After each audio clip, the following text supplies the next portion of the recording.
Assalamualaikum warahmatullahi wabarakatuh. Bismillahirrahmanirrahim. Kembali lagi bersama Unirifa yang selalu mereaction video-video yang berkaitan dengan unsur keagamaan, terlebih khusus itu agama Islam. Apapun yang berkeliaran menyebar, entah itu opini publik atau pengajaran atau apapun informasi yang berkaitan dengan agama Islam, tentu Unirifa akan ikut serta insya Allah menanggapi. Karena bagi saya menanggapi tentang agama itu adalah bentuk metode belajar mengajar. Pertama, kalau kita menanggapi sesuatu yang berkaitan dengan agama kita akan menyebarkan informasi ke hadapan publik. Kalau informasi itu benar, itu menjadi berkah buat kita, karena kita memang harus beramar ma'ruf nahi mungkar. Dan kalau seandainya ada kesalahan, kita juga bisa direaksi atau diluruskan. Dan sehingga kita bisa merubah cara berpikir kita yang keliru ataupun salah. Nah, walaupun saya sendiri berusaha untuk tidak boleh menyampaikan sesuatu yang salah, tapi kembali lagi cara untuk tidak bersalah adalah melakukan pengutipan atau basicnya by data. Dan hari ini saya mau membahas tentang apa namanya tentang bagaimana cara kita umat Islam menanggapi video-video yang muncul dari orang-orang yang mereka memang konten kreator, tapi apakah mereka kredibel membahas tentang agama. Dan ini terjadi juga ketika saya berdiskusi lintas agama, di mana banyak sekali pertanyaan dari masyarakat tentang para apologet. Apakah mereka itu adalah orang-orang yang betul-betul kredibel tentang agama, atau mereka hanyalah orang yang memahami agama menurut mereka, lalu mereka mencoba untuk membela agamanya dari hujatan, dari cacian orang-orang yang tidak seagama dengan mereka. Tapi kembali lagi kita akan bahas, tapi poin by poin yang disampaikan oleh Ade Armando dan Kumaila di konten dia itu yang akan coba saya reaction.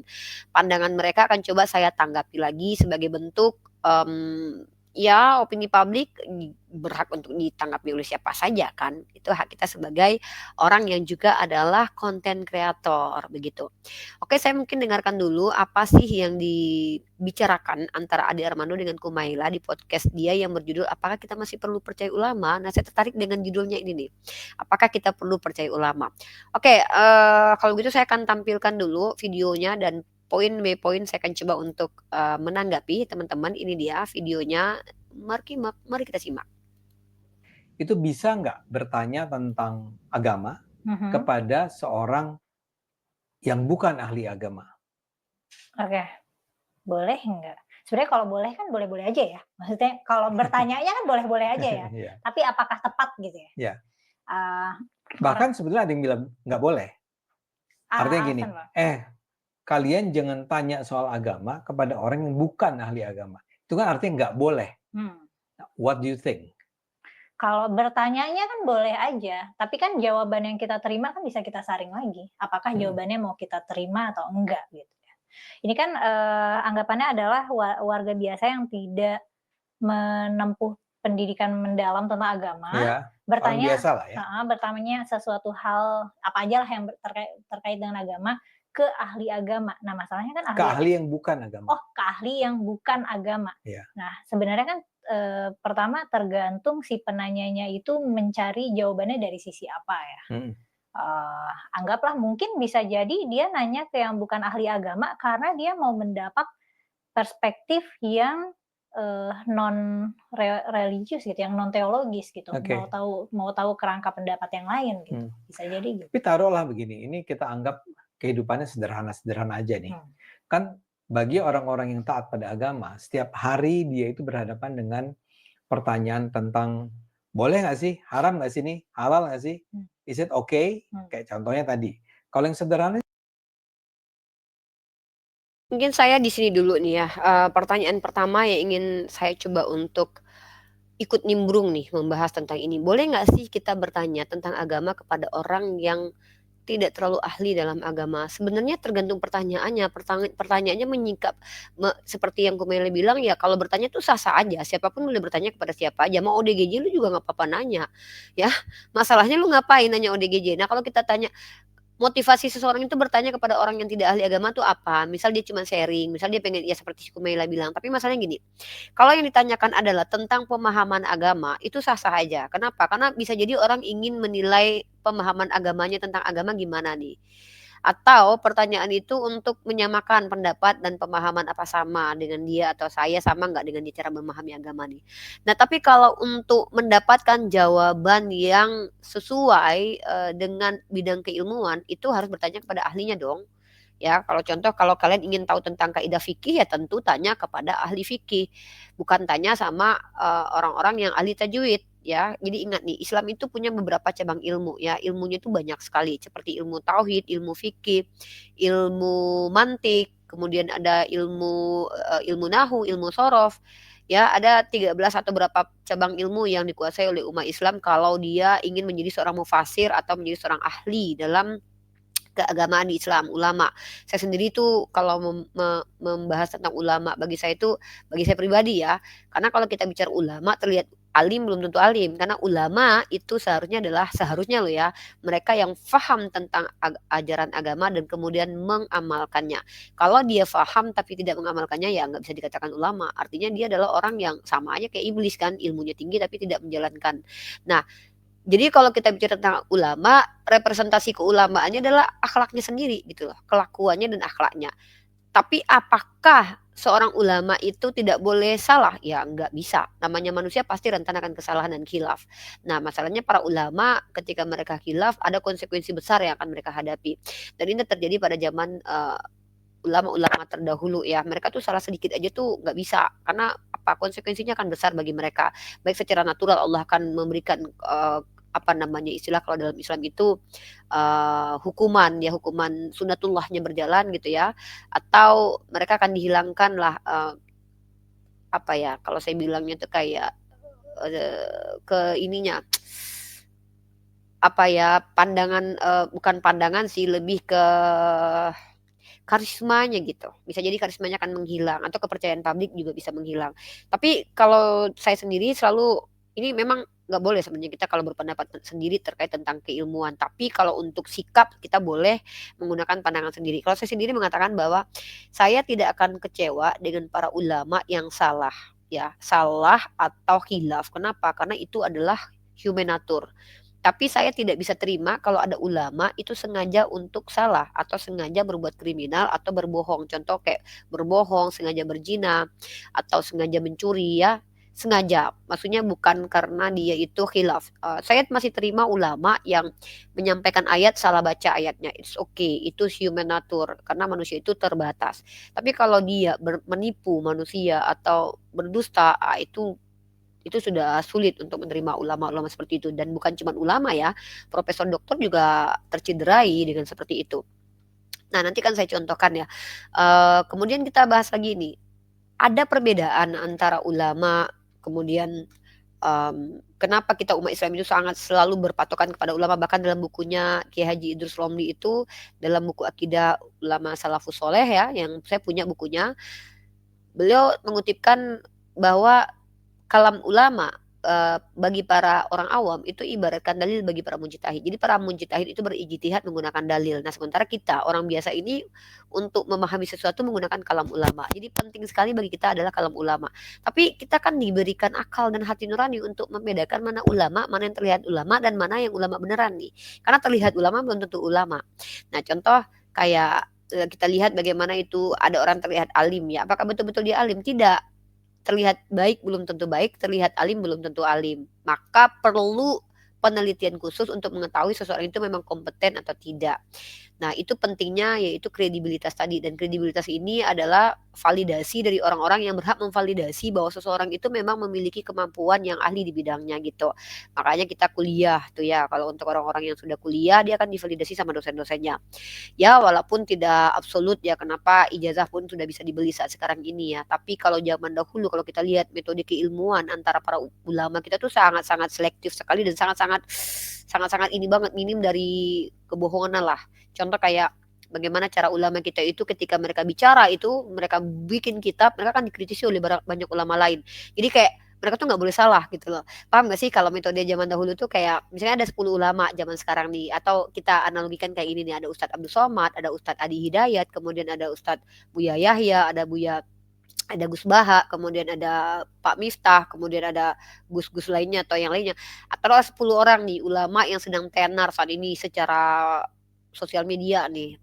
Walaupun yang tidak tenar bisa jadi lebih banyak yang berilmu ya. Tapi yang tenar kan yang ada eksis lah dalam dunia sosial media sosial media mungkin ada 10 misal. Nah, jadi zaman dulu ketika ada ulama kayak Ustadz Abdul Somad, ketika dia bikin buku, dia bikin statement, dia akan dikritisi oleh ulama lain nih.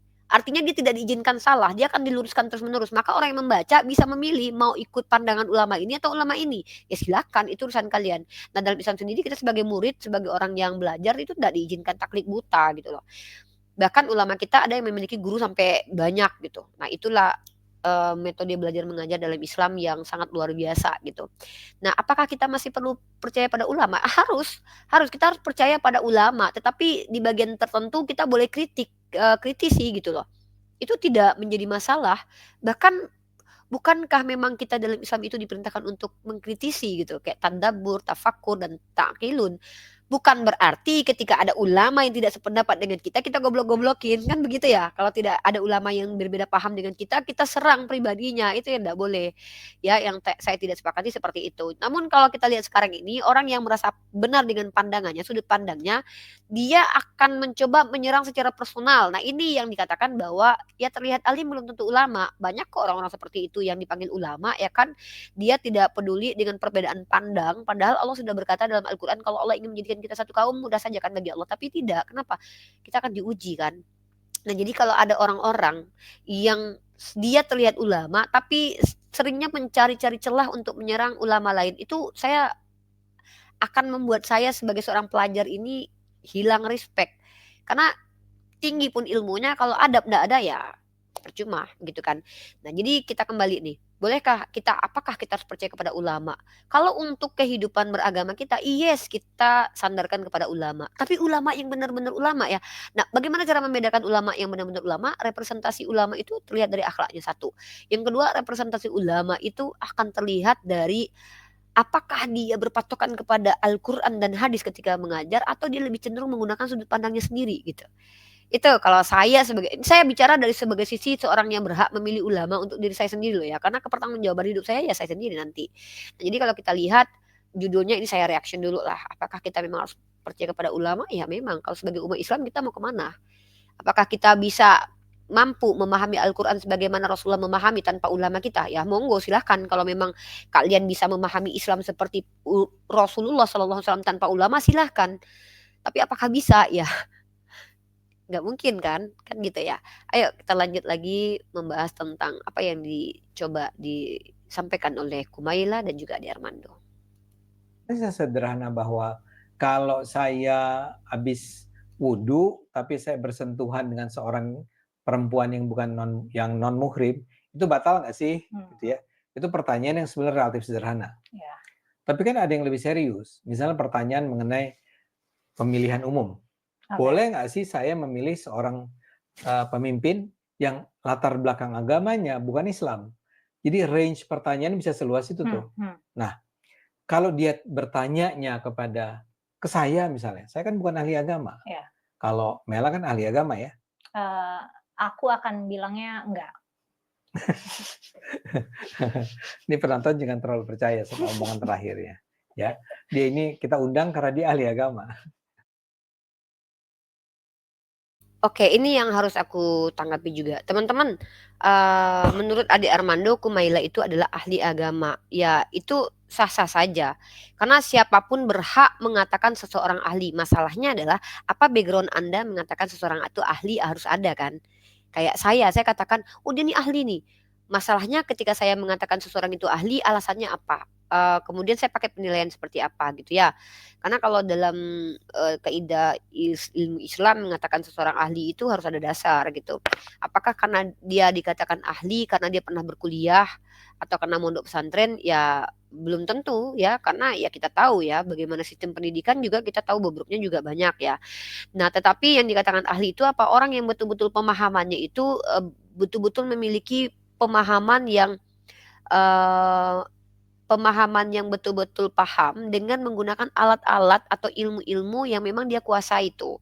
Contoh kayak ahli tauhid misalkannya, dia memahami ilmu itu sebagaimana para pendahulunya yang adalah orang-orang yang tempat dia belajar itu memahami atau dia memahami sesuai dengan pandangan yang tidak bertentangan dengan kaidah bahasa, kemudian kaidah mantik atau logika ya, sesuatu tentang ilmu tauhid ya, atau tidak bertentangan dengan kaidah ulama-ulama salafus soleh gitu ya, maka bisa jadi dia dikatakan ahli. Cuman kalau Ade Armando mengatakan Kumaila ahli, menurut Ade Armando itu menurut Ade Armando, tetapi ya kita sebagai penonton ya tidak akan percaya begitu saja ya kan, karena saya sendiri contoh, kalau dikatakan Kumaila ahli, pertanyaannya validatornya siapa? Ya, oh dia sudah lulus ini kok, sudah lulus ini gitu, atau dia sudah lulus pondok pesantren. Karena oh kalau dia hafal Al-Qur'an. Teman-teman tahu tidak? Menghafal itu harus dengan pemahaman. Kemudian setelah paham, baru dengan implementasi. Islam kan ajarkan gitu. Tapi kalau ada orang yang sekedar hafal dan dia tidak mengerti, ini yang selalu dijadikan syubhat oleh umat Kristiani bahwa umat Islam itu banyak yang cuma hafal tapi nggak ngerti. Nah itu belum bisa dikatakan ulama. Karena anak kecil itu banyak hafalannya banyak loh. Anak-anak kecil sekarang itu hafalannya tuh banyak. Tapi apakah mereka paham dengan apa yang mereka hafalkan? Tentu tidak. Oh Kumaila kan juga belajar tafsir. Betul, betul sekali. Bahkan teman-teman tahu tidak? Teolog yang beragama Islam, Munim Syiri saja, itu adalah orang yang boleh dikatakan seorang profesor ya. Dan bahkan ilmu yang dicari itu bukan cuma di internal tapi juga eksternal. Tapi masalahnya menghindari dia dari berdusta atau menghindari dia dari uh, kesalahan-kesalahan berpikir, tidak juga. Nah, makanya saya selalu sampaikan ketika diskusi, pemahaman itu adalah hadiah dari Allah. Pemahaman itu hadiah dari Allah, dan pemahaman itu akan kita dapatkan ya, pemahaman yang baik itu akan kita dapatkan kalau kita adalah sebagai orang yang berilmu dan juga mengamalkannya. Jadi kalau kalian berilmu tidak mengamalkannya, bisa jadi kalian nanti adalah orang-orang yang fasik nanti ya. Jadi pemahaman itu hadiah dari Allah ya, itu sama seperti hidayah ya, itu adalah hadiah.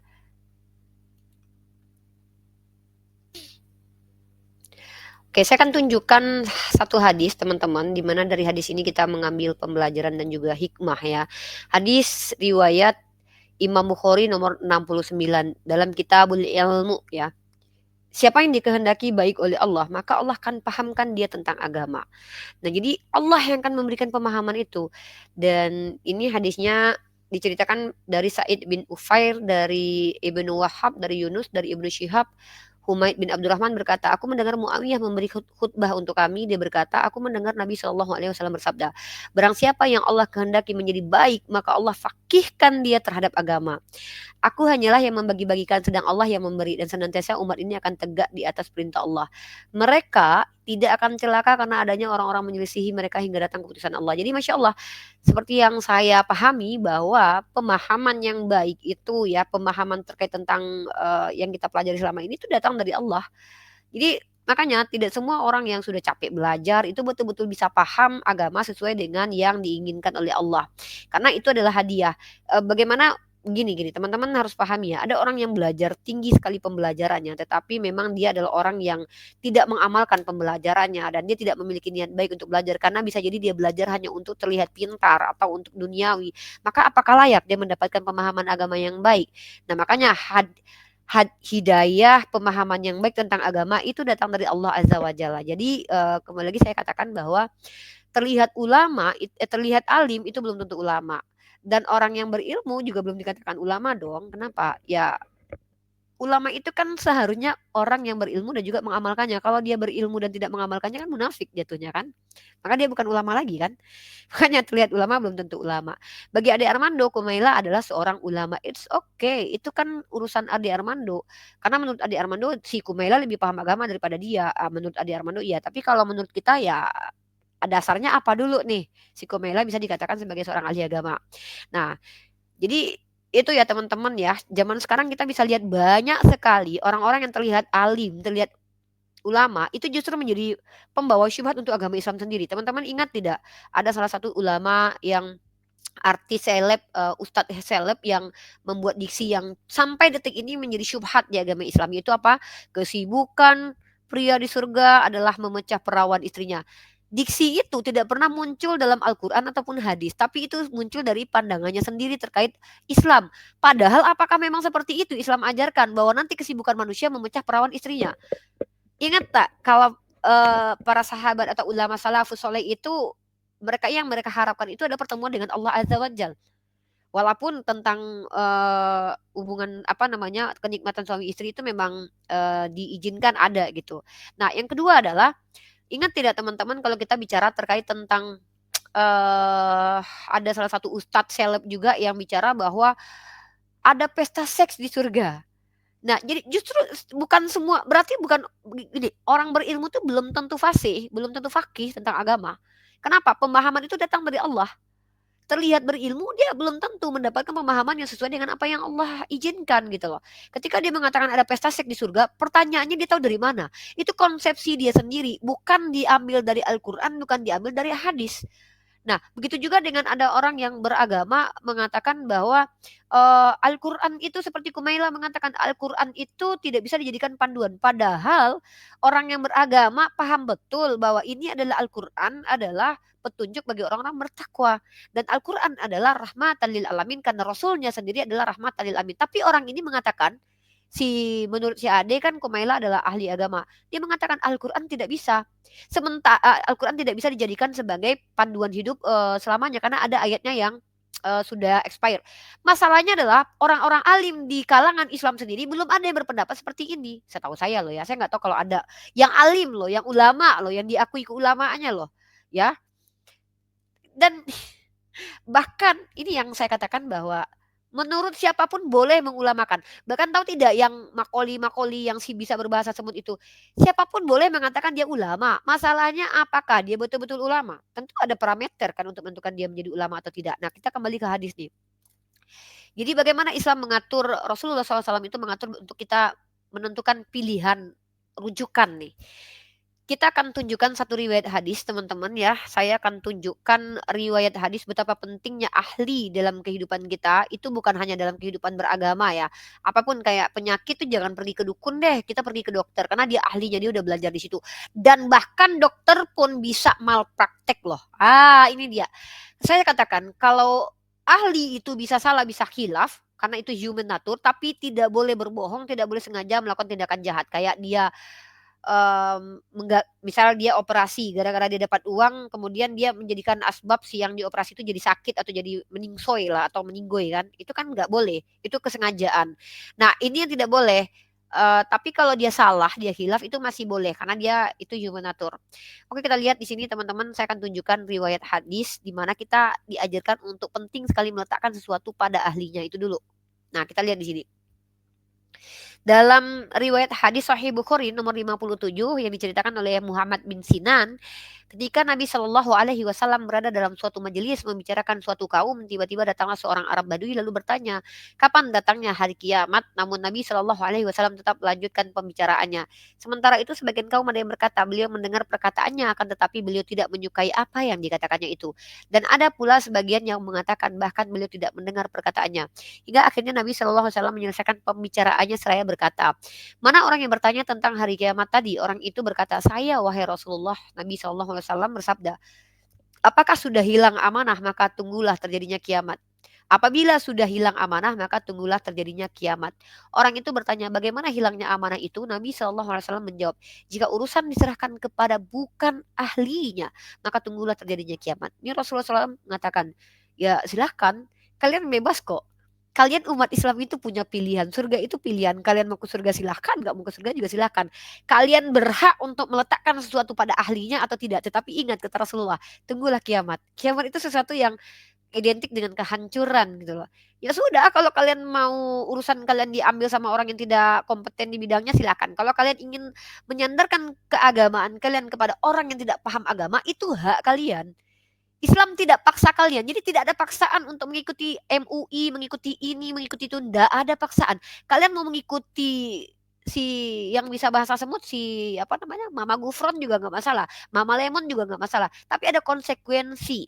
Dan Rasulullah ajarkan bagaimana cara mencari ilmu yang baik dalam perspektif pengajaran baginda Rasulullah. Kalau kalian mengaku sebagai Islam ya ikuti Rasulullah dong. Tapi kalau kalian mengaku Islam dan tidak mau mengikuti Rasulullah, silahkan.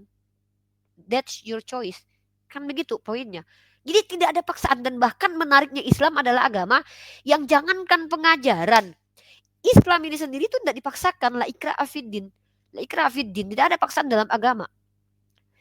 Jadi ini yang saya mencoba untuk, saya khawatir ada framing yang diarahkan anak panahnya kepada Islam, bahwa seolah-olah Islam ini adalah agama yang apa-apa tuh harus ikut kepada ulama dalam hal memilih pemimpin, dalam hal memilih kulkas, karena ada standar halal dari MUI tentang kulkas ini.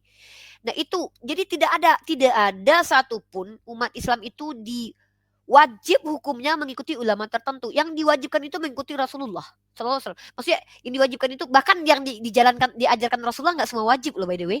Tapi apa yang menjadi krusial perintah-perintah Allah itulah yang menjadi kewajiban kita, dan kita tahu itu masuk dalam rukun Islam sendiri. Tapi kalau yang diajarkan Rasulullah, silahkan, bahkan Rasulullah sendiri ajarkan untuk duniamu, kamu loh punya pilihan loh. Kamu lebih tahu tentang urusan duniamu. Ini loh indahnya Islam itu, dan saya tidak akan membiarkan ada orang-orang yang mencoba untuk memframing bahwa seolah-olah agama Islam ini agama yang dogmatis, doktrinal banget, yang mana itu adalah paksaan gitu loh. Seolah kita ini pokoknya harus deh pilih ulama yang gini, yang habaib. Nonsen begitu. Justru Islam sendiri itu, kalian tuh afala yatakilun, afala yatadabbaru, afala yatafakkur. Dan kita tidak diajarkan untuk taklid buta maksud saya. Ingat bagaimana orang Yahudi itu tersesat jauh dikarenakan mereka terlalu mencintai rahib-rahib mereka. Bahkan ketika rahibnya bilang apa yang bertentangan dengan kitab suci mereka iakan. Makanya mereka akhirnya menjadi penyembah dari alim ulama mereka. Dan kita bukan orang seperti itu. Saya mencintai Ustadz Adi Hidayat, tapi kalau Ustadz Adi Hidayat menyampaikan sesuatu yang tidak sesuai dengan Al-Quran, saya berhak tolak. Nggak ada cerita taklid buta dalam menuntut ilmu. Itu saya kalau seandainya Kumaila menurut Ade Armando bicara dari sisi orang yang ahli dalam agama, saya bicara dari sini sebagai seorang yang berhak menuntut ilmu, mencari ulama, dan menyampaikan metode belajar yang diajarkan oleh Islam. Kritis itu perlu loh, critical thinking itu perlu dibangun. Tapi masalahnya adalah ketika kita memiliki critical thinking, apakah kita punya parameter untuk menunjukkan mana yang benar, mana yang tidak, gitu loh. Jadi saya bilang begini nih, saya tidak sepakat dengan ulama ketika dia bilang bahwa ini adalah begitu. Kenapa saya bisa bilang dia tidak diterima pernyataannya? Karena saya punya pandangan yang lebih baik. Apa itu? Harus begitu, begini. Jadi ketika kalian mengatakan seseorang itu salah, kalian punya kebenarannya. Tapi kalian tidak punya kebenarannya, kalian tidak berhak bilang orang salah dulu. Bantah dulu argumentasi ulamanya, baru tunjukkan ini loh. Gitu ya. Nah, jadi siapapun berhak mengatakan siapapun berhak mengikuti seseorang.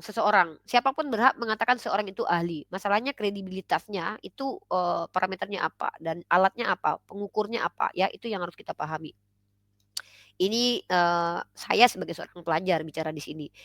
Saya pernah, bahkan sering ya kalau diskusi lintas agama itu saya bikin statement begini. Raja Salman aja, habaib yang paling dimuliakan aja, tidak sesuai dengan Al-Quran dan hadis, saya tolak, saya buang.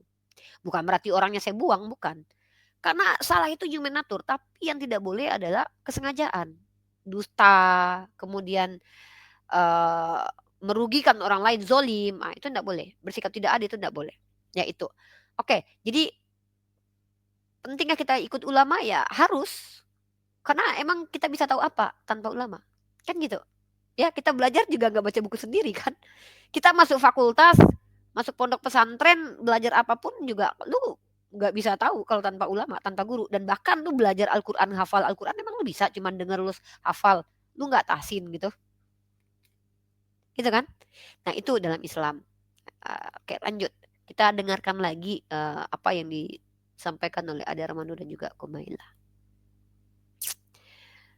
Oke, kita ke YouTube nih lagi. Oke. Yang tadi. Jadi range pertanyaannya bisa selebar itu, ya. Nah sekarang kalau saya bertanyanya kepada seorang ahli ilmu politik, but he is not seorang ahli ilmu agama, boleh nggak sih kita pemilih non Muslim, pemimpin non Muslim? Nah jawaban dia itu sebetulnya bagi saya seorang Muslim itu valid nggak? Justru kalau pertanyaannya spesifik tentang pemilihan tadi akan lebih tepat ditanyakan ke orang yang ahli politik. Karena kan itu kan konsekuensi dari memilih pemimpin itu kan konsekuensinya di dunia, bukan di akhirat. Maksudnya nanti implikasi kebijakannya gimana, rentetan konsekuensinya tuh dampaknya tuh nyata Tunggu. Wait. Ini agak membingungkan nih. Konsekuensi memilih pemimpin itu hanya akan ada di dunia dan tidak akan ada implikasi di akhirat nanti. Oke deh, kita kasih dalil kali ya. Itu saya katakan bahwa kenapa saya katakan tidak semua orang yang sekolah tinggi, tidak semua orang yang ya itu tadi ya memiliki ilmu bisa memahami Islam dengan baik dan benar gitu. Konsekuensi apapun di dunia ini itu ada implikasinya di akhirat. Karena amal, perbuatan itu yang di akhirat itu akan dimintai pertanggungjawaban. Kamu ngupil juga akan diminta pertanggungjawaban kok. Ada perbuatan yang implikasinya dosa, ada perbuatan yang implikasinya adalah pahala, dan ada yang sia-sia. Yang sia-sia nanti akan diminta pertanggungjawaban sama Allah gitu loh. Kenapa iya Allah menghadirkan kita untuk sia-sia saja gitu kan?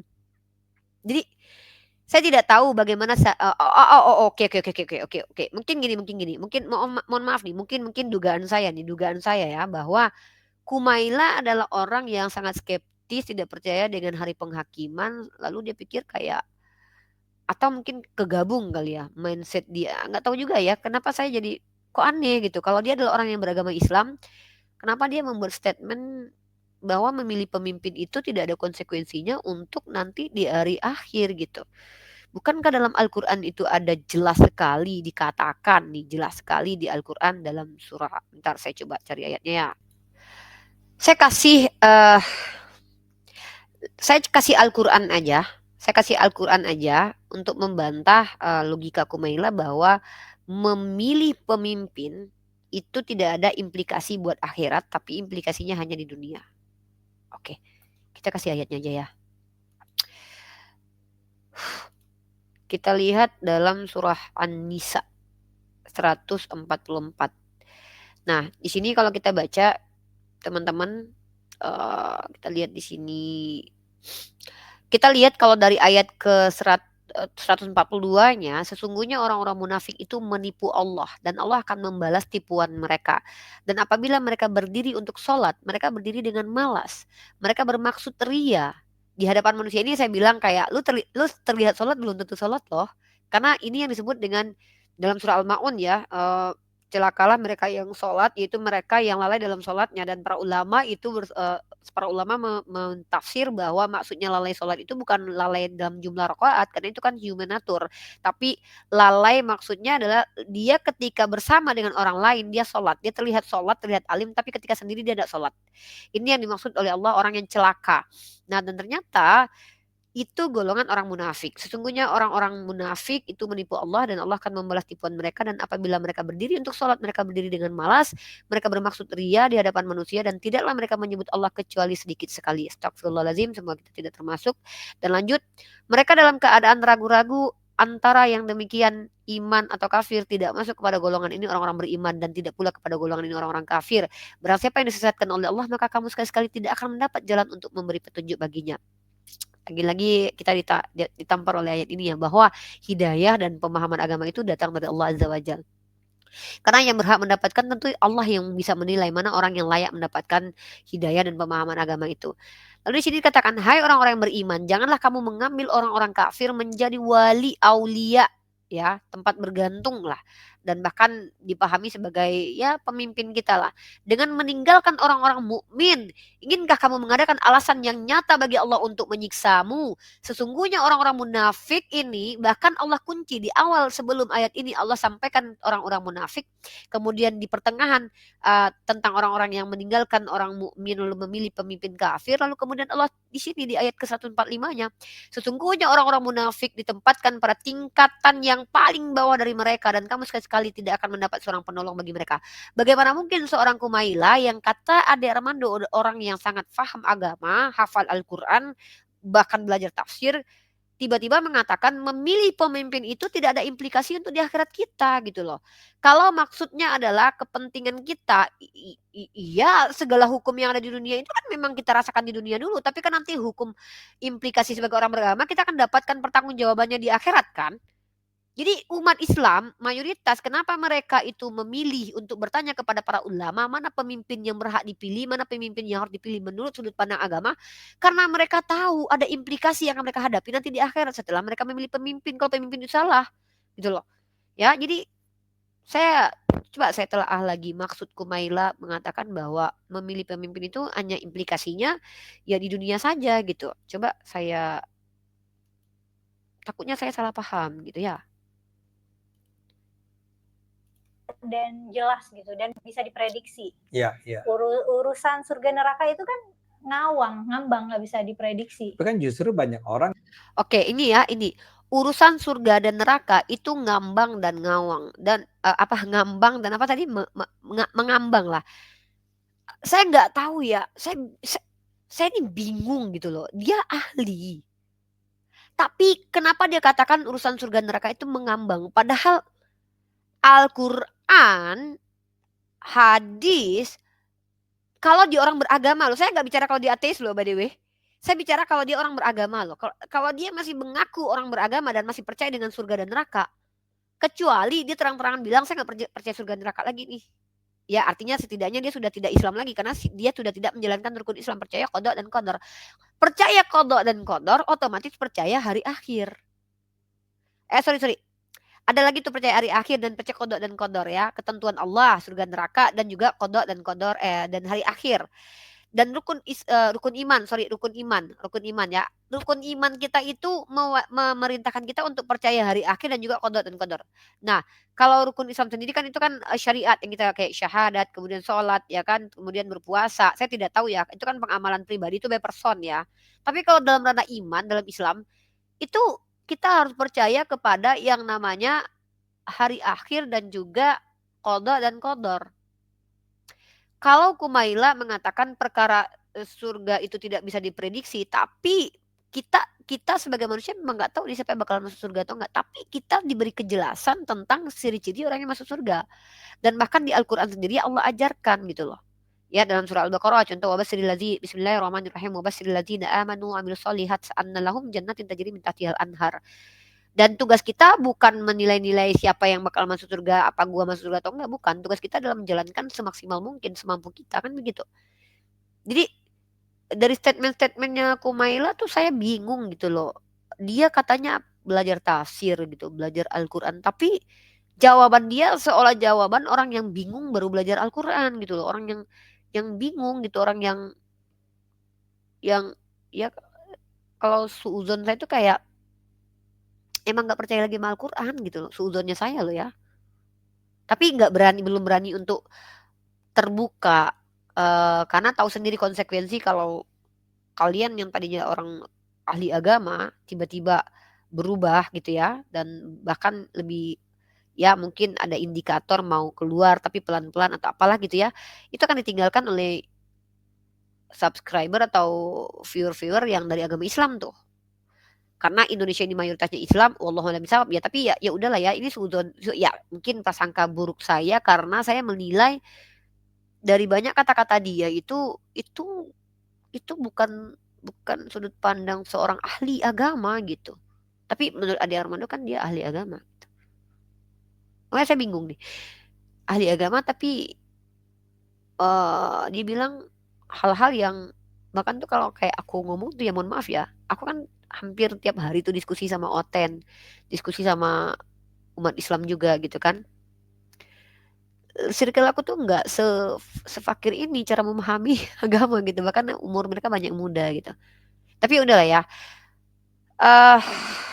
Kembali lagi kata Rasulullah SAW, ketika sesuatu itu ditempatkan bukan pada ahlinya maka tunggulah kiamat itu. Dan salah satu juga ciri-ciri kiamat adalah Allah akan mengangkat para ulama dengan cara mematikan para ulama dan kemudian mengizinkan orang-orang jahil untuk bicara. Dan hal itu tidak mungkin tidak terjadi karena itu nubuatan dari baginda Rasulullah Muhammad sallallahu alaihi wasallam. Jadi kembali lagi bagaimana supaya kita tidak terjebak dengan orang-orang jahil, tidak terjebak dengan orang-orang fasik, orang zindik, orang kafir, orang munafik. Maka fungsikan akal dan juga hati nurani, kawinkan keduanya nikahkan antara akal dan hati nurani. Artinya jangan hanya dikuasai akal sampai lupa sama hati. Ada hati nurani yang harus membentengi akal. Jangan cuma hati aja baperan aja, akalnya sampai lupa. Enggak, dua-duanya harus berfungsi. Dan makanya kita, yang membedakan kita dengan hewan diantaranya kan adalah akal, hati nurani atau empati itu tadi ya. Dan juga adalah hukum atau syariat. Ya gitu sih. Ya semoga Allah melindungi kita dari kesesatan. Kembali lagi, kita tidak akan pernah tersesat kalau kita tidak memilih sesat kok. Karena Allah adalah Tuhan yang tidak pernah zalim kepada hambanya. Sebagai orang beriman kita percaya hal itu. Allah adalah Tuhan yang maha adil, dan bukti keadilan Allah adalah dengan cara satu kaum yang tidak mendapatkan ilmu pengetahuan, Allah utus kepada mereka orang-orang berilmu. Allah utus kepada mereka Rasul, itu bentuk kasih sayang Allah. Kemudian bagaimana orang-orang yang bahkan ahlul fatrah itu adalah orang yang dimaklumi oleh Allah. Begitu Allah adil. Dan sebagai orang beriman, Allah tidak pernah memiliki sifat zalim atau meletakkan sesuatu tidak pada tempatnya, melainkan itu adalah konsekuensi dari pilihan kita. Maka Rasulullah SAW mengatakan, umatku akan dijamin masuk surga kecuali bagi yang tidak mau gitu, yang tidak mengikuti perintah Rasulullah SAW. Kalau bagi para ulama, bagi para guru saya lah, contoh mereka mengatakan, salah satunya Pak Heri Suprapto ya, saya kutip perkataan beliau bahwa dalam Islam itu yang wajib itu sesuatu yang wajib itu kan harus dilakukan ya. Tapi sunnah itu adalah anjuran yang kalau tidak dilakukan kalian rugi, kalau kalian lakukan kalian beruntung. Begitu. Ya mungkin itu saja sih teman-teman ya. Videonya masih panjang, tapi saya pikir ya ini dia, saya pikir umat Islam ini umat yang cerdas insya Allah kalau memang betul-betul belajar ya. Karena mustahil antara orang belajar dengan orang tidak belajar itu sama. Pemikirannya ya nggak mungkin ya kan. Tidak mungkin sama. Mungkinkah orang belajar dengan orang tidak belajar sama? Ya ngapain belajar kalau sama ya kan. Kalau orang belajar dengan orang tidak belajar pemikirannya sama, ya orang yang belajar ngapain belajar, mending gak belajar aja atau pemikirannya sama ya kan. Jadi orang Islam itu kewajibannya belajar, kemudian mengajarkan. Itu kewajiban kita. Dan jalankan kewajiban kita. Dan kalau itu tidak kita lakukan ya otomatis ya kita berdosa. Jadi hati-hati mendengarkan statement seseorang, kredibilitas itu juga harus dipertanggungjawabkan, karena memang tentang ilmu agama harus kita serahkan pada ahlinya. Ilmu apapun lah, jangan agama aja, semua. Untuk saat ini itu yang bisa saya tanggapi antara obrolan dari Ade Armando dan Kumaila, yang memang kalau kita lihat lebih cenderung terlihat memframing agama Islam dan bahkan menjadi syubhat, menjadi konten untuk umat-umat yang beragama non-Islam yang polemikus di konten-konten mereka. Dan itu kalau kalian baca, silahkan kalian lihat typingan di komentar mereka, itu kebanyakan supportnya dari siapa coba? Supportnya dari non-muslim gitu ya. Mungkin itu saja yang bisa saya sampaikan untuk konten kali ini. Mohon maaf kalau ada kata yang salah. Wabillahi taufiq wal hidayah. Assalamualaikum warahmatullahi wabarakatuh. See you next time.